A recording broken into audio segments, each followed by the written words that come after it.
All right, hey, it's Anthony Iannarino. It is New Year's Eve, and I just got back from dinner with my wife, and I promised that I was going to do this every day for at least another year, and that means that's what we're going to do right now. I'm going to record something right here, and then I'm going to put it up on YouTube for you like I said I would do, and I'll probably put it on Facebook too.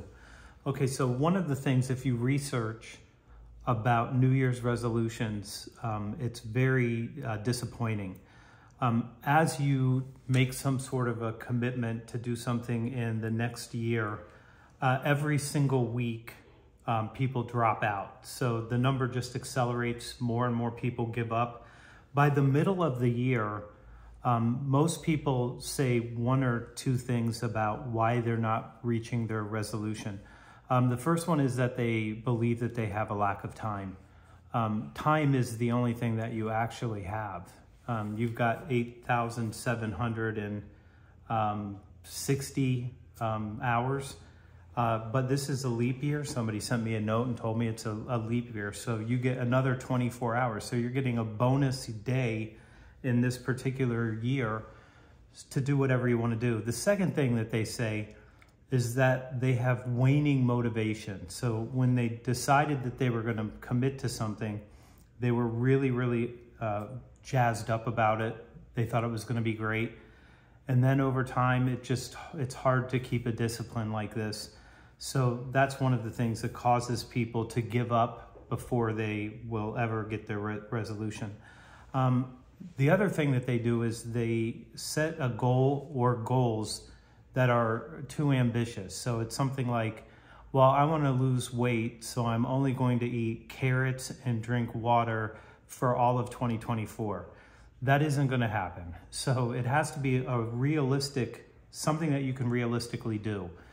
By the end of a year, so at the end of 2024, about 8 to 10% of people will have kept their resolution. The rest of those people will not have done what they promised themselves that they would do.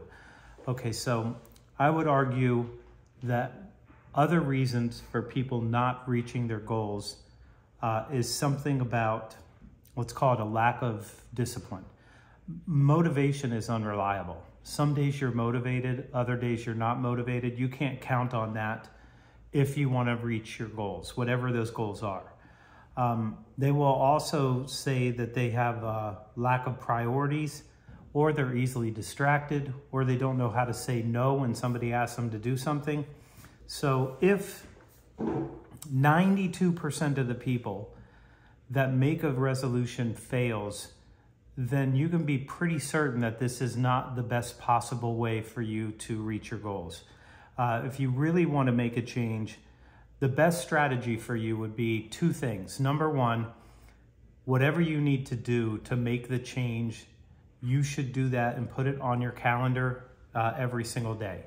So if you put it on your calendar every day, that's a good start. And then the second thing that I would say is you should have some sort of a system or a process that you do that just makes it easy for you to do what you need to do each day.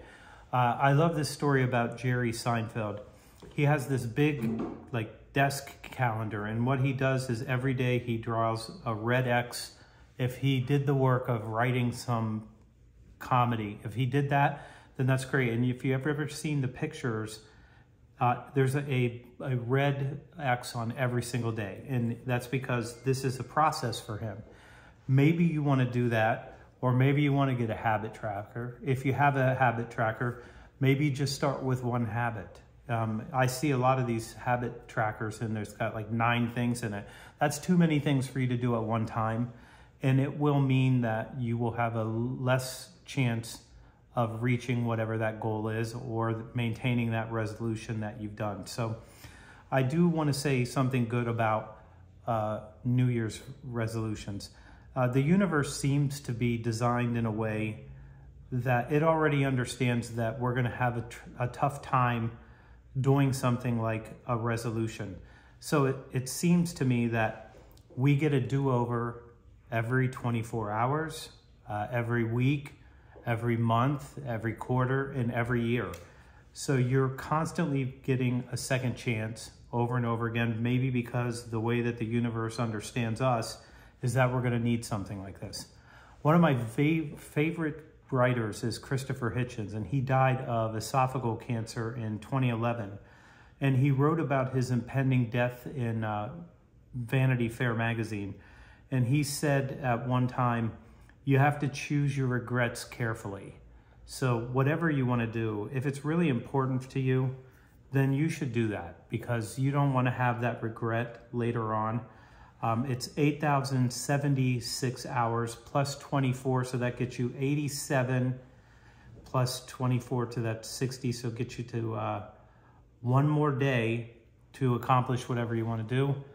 And I promised that I would do this, and this is not a New Year's resolution for me because I started this 6 days ago, knowing that your odds of keeping it over the course of a year, if you decided to do it on tonight, it won't work as well as if you just decided to do it because you want to do it anyway, and don't make it a resolution.